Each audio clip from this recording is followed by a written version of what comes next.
Wilson Leung, thank you so much for joining us from Hong Kong. Now, we know what's happening there in terms of China trying to thrust down the national security law. The organization that you're part of, the Progressive Lawyers Group, has issued a statement this morning saying that it violates the basic law and substantively goes against autonomy and human rights. But tell me, is it inevitable now? The way that we looked at, and you looked at more importantly, Hong Kong, is it the end of the road? Is it inevitable what's happening? I think it's even if it's not at the end of the road, it's the beginning of the end of the road, where the idea of Hong Kong as a autonomous place from China, which has a sort of firewall, where it has a different legal system, different economic system, and if you come here to do business, you're relatively protected from the excesses of China. I think that idea is very much going out the window. The irony of all of this is it's not only just the people who are involved, that is, people like you, ordinary Hong Kongers who don't know what the law is. Even Carrie Lam, the executive, is saying she doesn't know. So it's a law that's being passed in Beijing without anybody really knowing it. So there are lots of reports on what it will finally be.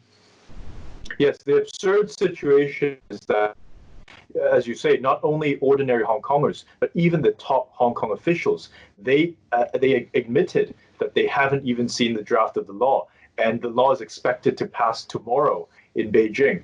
And this is, of course, probably the most important and worrying law that has ever been imposed in Hong Kong since the handover.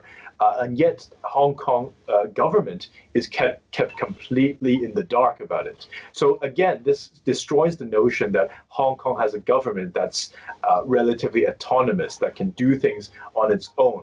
Essentially, we're seeing that, well, Beijing basically does what it wants, and only for the things where it doesn't really matter, then they'll pass on to the Hong Kong government. But all the important decisions are done up in Beijing, if necessary, to the exclusion of the Hong Kong authorities.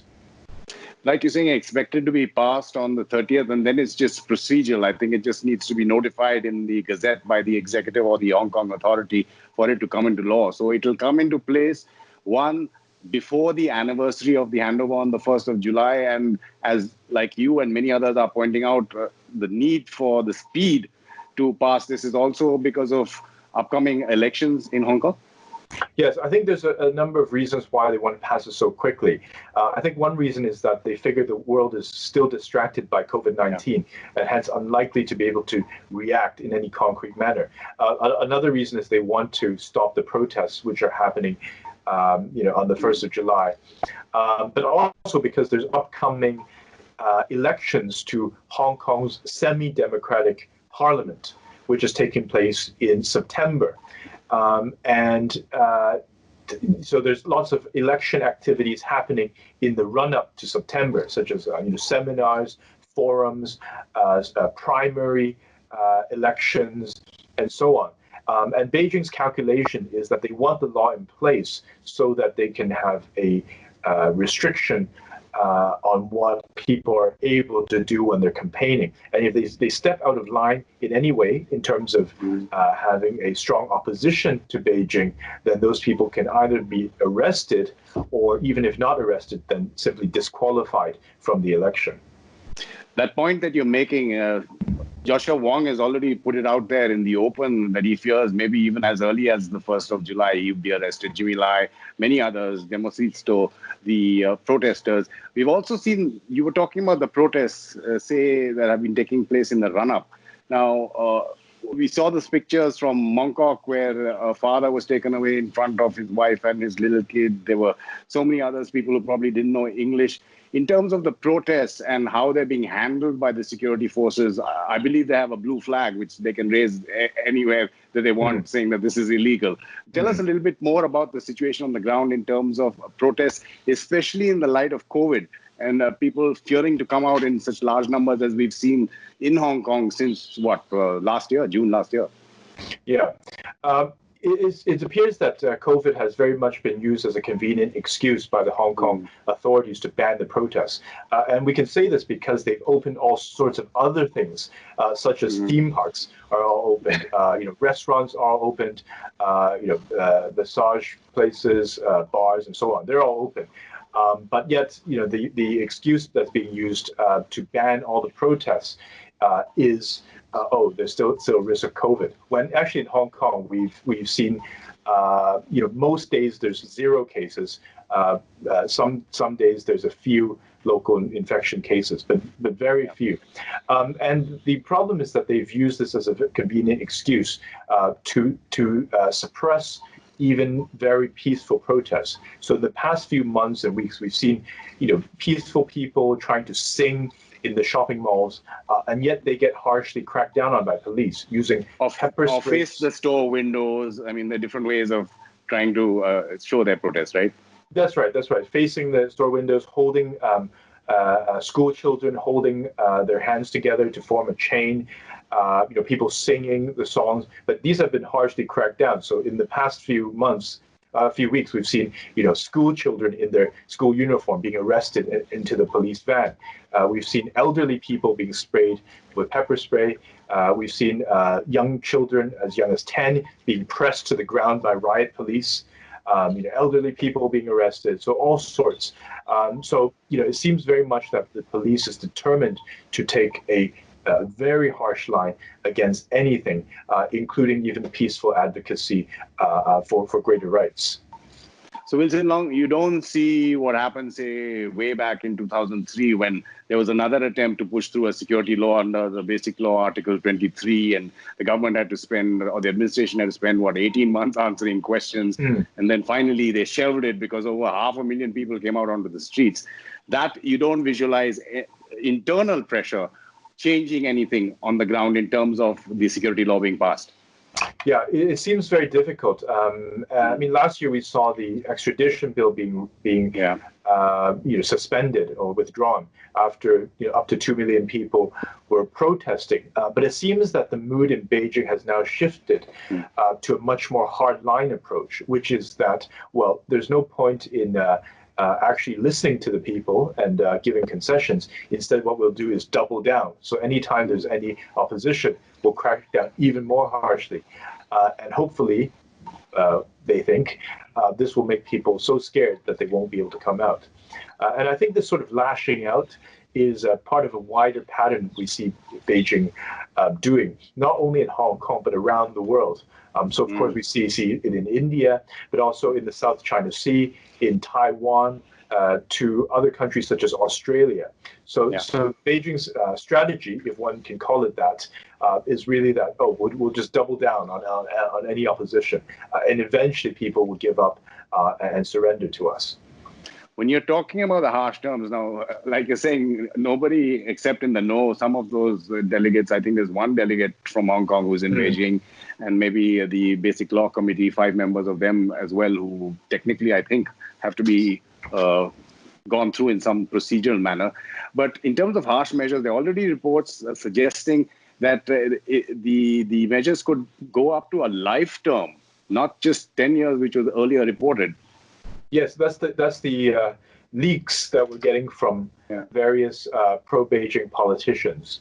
And so one of the latest leaks is that it may go up to lifetime imprisonment. And another leak is that, there may be no jury trials. So it's all decided. And then, of course, we also have the actual decision that the chief executive may be able to pick her own judges in order to sit on these cases. Or it may even go back to Beijing to decide. And they also report saying it may be retroactive, which is even more scary. That's right. So there's all these leaks. So it may be retroactive. It may go up to lifetime imprisonment. Another leak said that there may be indefinite detention in secret detention facilities.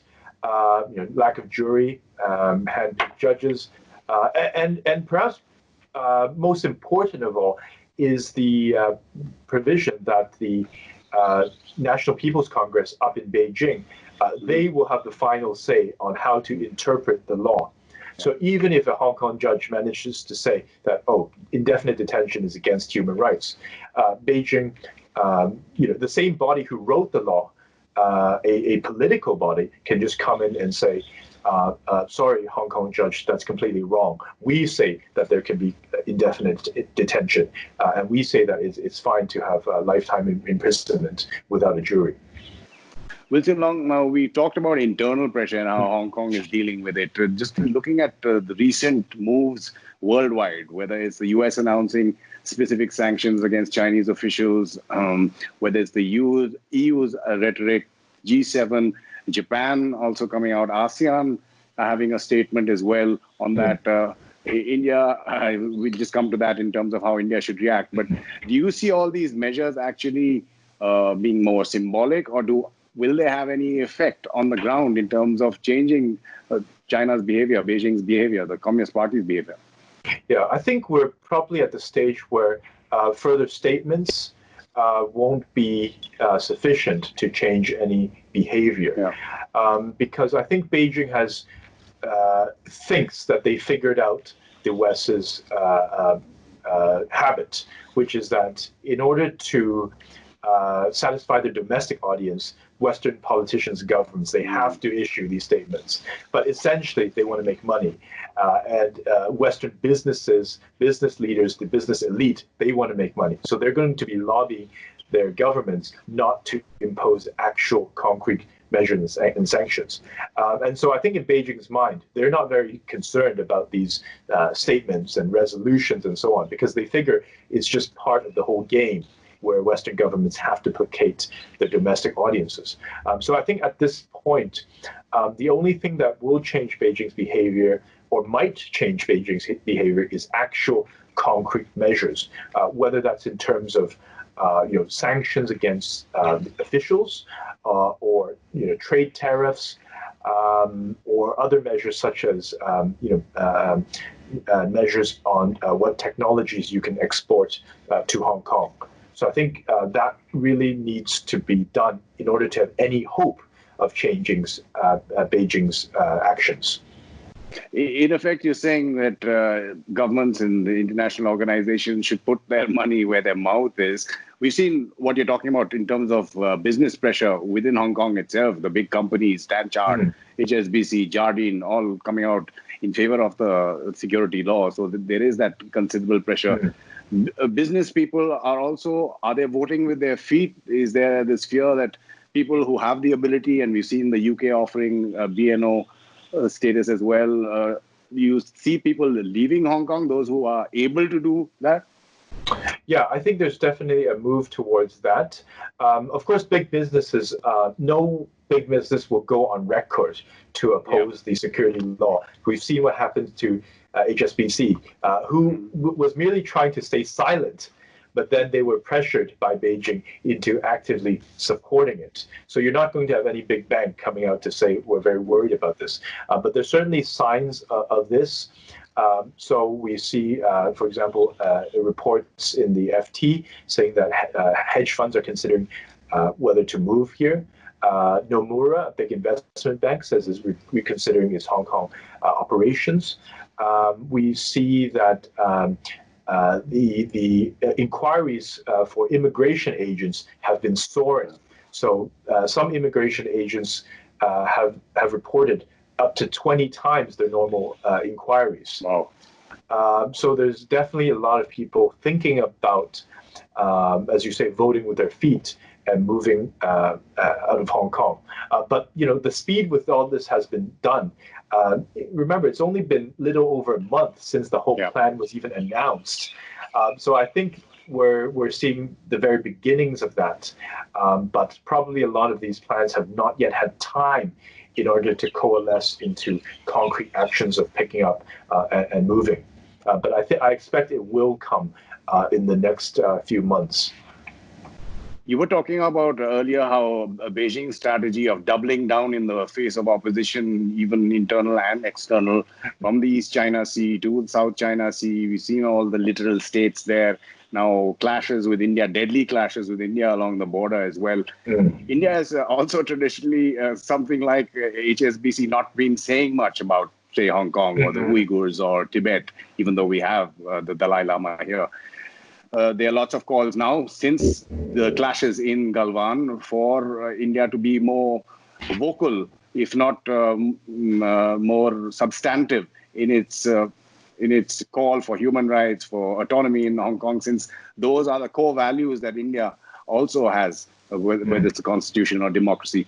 Do you think that India should be stepping up its game? I mean, I can't presume to advise India what to do, but I do think around the world, there was a hope in the past few decades that with sort of soft diplomacy, China would evolve, even if not into a democratic country. Soft diplomacy is now called appeasement. Well, it used to be called quiet diplomacy.